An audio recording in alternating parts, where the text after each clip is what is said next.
अखंड ज्योति क्या होती है? अखंड ज्योत जलाने से आपके घर में क्या फ़ायदा होता है? कौन कौन से देवताओं का वास होता है? और अखंड ज्योत क्यों जलानी चाहिए? कई बच्चों ने लाइव में भी पूछा, कमेंट में भी पूछा, तो आज पूरी जानकारी आज मैं आपको देने जा रहा हूँ अखंड ज्योत के ऊपर कि अखंड ज्योत क्या होती है, उससे क्या फ़ायदा होता है, किन किन देवताओं का घर में वास होता है और क्या आपके घर में बदलाव शुरू हो जाता है अखंड ज्योत के कारण। सबसे पहले मैं आपको बता दूं, जो ज्योत होती है, जो दीपक होता है, उसके बारे में थोड़ी जानकारी दे देता हूँ। देखिए, एक मुखी दीपक भी होता है, दो मुखी भी होता है, तीन मुखी, चार मुखी, ठीक है, अलग अलग तरीके का दीपक होता है। चार मुखी जो दीपक होता है, जिसमें चार बातियां जलाई जाती हैं, उसका विशेष स्थान होता है।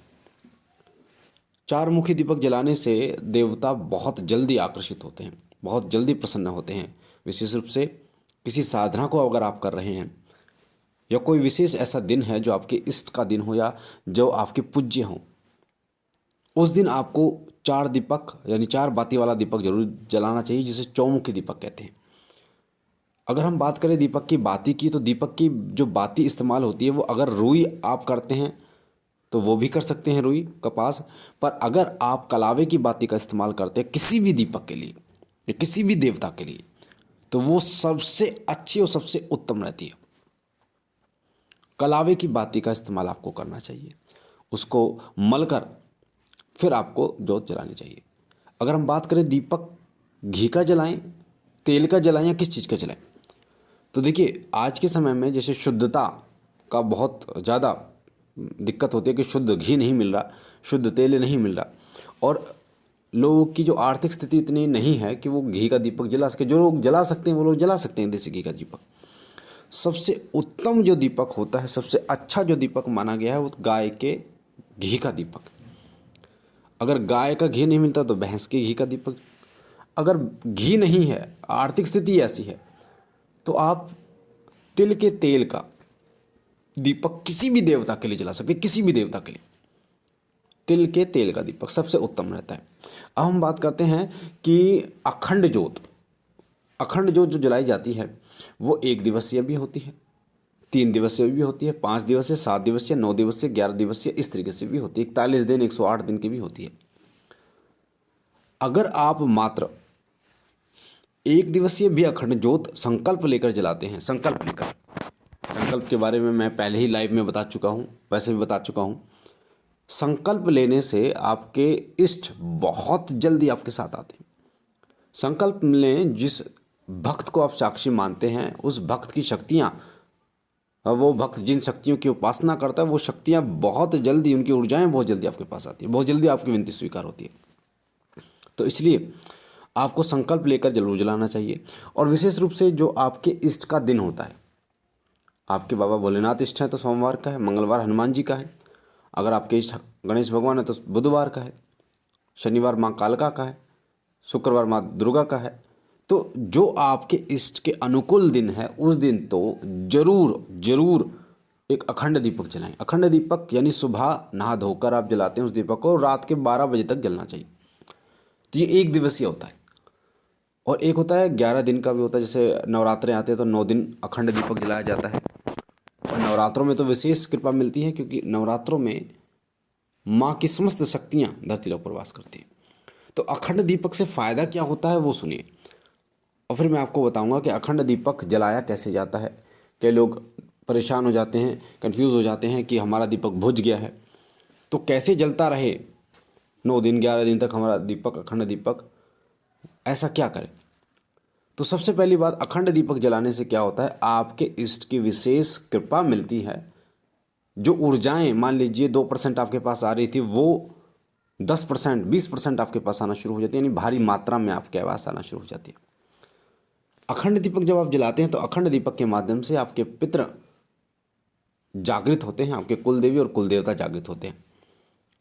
आपने अपने इष्ट का भी अखंड दीपक जलाया है तो इससे भी आपके कुल देवी, कुल देवता और आपके इष्ट जागृत होते हैं और बहुत जल्दी आप पर अपनी कृपा करते हैं। तो सबसे पहली बात तो ये कि आपके घर के देवता जागृत होते हैं, कुल देवी भी जागृत होती है। दूसरा, अखंड दीपक जलाने से, अखंड दीप जलाने से आपके घर में फुल पॉजिटिविटी आती है। जो घर के सदस्य होते हैं उनके जो दिमाग में, उनके मन में सकारात्मक ऊर्जा, सकारात्मक विचार जाते हैं। जो लोग, जिनके मन में हमेशा मरने के ख्याल आते हैं, जो लोग हमेशा नेगेटिव सोचते हैं, उल्टा सोचते हैं, उन लोगों को अखंड दीप जरूर जलाना चाहिए। उस पूरे घर में पॉजिटिव वातावरण रहता है, सकारात्मक वातावरण रहता है। अखंड दीप जलाने से जिस देवता का अखंड दीप जला रहे वो तो आते ही हैं, उनके गण और उनके सहायक देवता और उनके जो साथ के देवता होते हैं वो भी आपके घर में प्रवेश करते हैं। जैसे हनुमान जी का जलाते हैं तो भगवान श्री राम, सीता माता आपके घर में प्रवेश करती हैं। मेहंदीपुर वाले बालाजी का जलाते हैं तो जो बालाजी की पवित्र शक्तियाँ हैं, श्री प्रेतरा सरकार, भैरव बाबा, माँ काल का, ये आपके घर में प्रवेश करते हैं। तो इसी तरीके से अन्य शक्तियाँ भी आपके घर में प्रवेश करती हैं अखंड दीपक जलाने से। अखंड दीप जलाने से अगर आपके घर में कोई नेगेटिविटी भी है, कोई नकारात्मक ऊर्जा भी वास कर रही है, परेशान कर रही है, तो वो नेगेटिव ऊर्जा को दिक्कत होती है उस अखंड दीपक से। धीरे धीरे उसकी ऊर्जा कम होनी शुरू हो जाती है, उसकी वो मलिनता खत्म होनी शुरू हो जाती है, उसका प्रभाव धीरे धीरे कम होना शुरू हो जाता है। अगर आप अखंड दीप जलाते हैं, अखंड दीप की बात करूँ मैं, अखंड दीप में 2 इलायची या 2 लौंग जरूर डाल दें तो अच्छा रहेगा, बहुत बहुत सुंदर रहेगा। हनुमान जी के अगर आप अखंड दीप जला रहे हैं तो हनुमान जी का सिंदूर आता है ऑरेंज कलर का, चुटकी भर वो जरूर डालें। अगर किसी देवी का, कोई भी देवी, या माँ कालका है, माँ दुर्गा, माँ वैष्णो, कोई भी देवी हो, अगर आप किसी देवी का अखंड दीप जला रहे हैं तो माता का रोली आती है रेड कलर की, वो डाल दें उसमें, वो जरूर डालें। माँ बगलामुखी का या भगवान विष्णु के नाम का दीपक जला रहे हैं आप तो उसमें 1 चुटकी हल्दी जरूर डालें, 1 चुटकी हल्दी, इससे बहुत कृपा मिलती है, बहुत ज़्यादा कृपा मिलती है अखंड दीप जलाने से। अब हम बात करते हैं कि अखंड दीप कैसे जलाना चाहिए। तो सबसे पहले जब आप अखंड दीप जलाते हैं, सुबह नहा धोकर, मैंने आपको बता दिया 1 दिवसीय या 5 दिवसीय, जितना भी दिन का आप जलाना चाहते हैं। सबसे पहले अखंड दीप जब आप जला देंगे, हाथ में गंगा जल लेंगे, पुष्प लेंगे, 2 रुपये का सिक्का, 1 रुपये का सिक्का और फूल लेंगे और अपने इष्ट को साक्षी मानेंगे। और ज़रूर कोई भक्त ऐसा हो जो आपको अच्छा लगता हो, ये सच्चा है, ये अच्छा भक्त है, इस पर कृपा है, उसको साक्षी मान के आप बोलेंगे कि हे प्रभु, मैं आपके नाम का अखंड दीपक जला रहा हूँ या जला रही हूँ, इतने दिन तक जलाऊंगी, ये मेरी मनोकामना है, और आप जला दीजिए। अब क्या होता है, जब उसमें तेल डालना होता है अखंड दीपक में, या घी डालना होता है, तो कई बार वो अखंड दीपक बुझ जाता है। तो ऐसे में क्या करना है, उसमें तेल या घी डालने से पहले एक छोटा दीपक जो 5 मिनट या 10 मिनट जल जाए, आपको ऐसा दीपक उससे जला लेना है, जिससे होगा क्या कि वो दीपक, मान लीजिए बाती ऊपर करते टाइम बुझ गया, तो छोटा दीपक जो 5-10 मिनट जलाया आपने वो जल रहा है, तो इसका मतलब वो आपका बुझा हुआ नहीं माना जाएगा, वो अखंड दीप ही माना जाएगा। यानी एक दीप से अगर आप कई दीप जलाते हैं तो वो एक दीप अगर भूल जाता है तो अन्य दीप जल रहे हैं, वही ऊर्जा उत्पन्न होती है।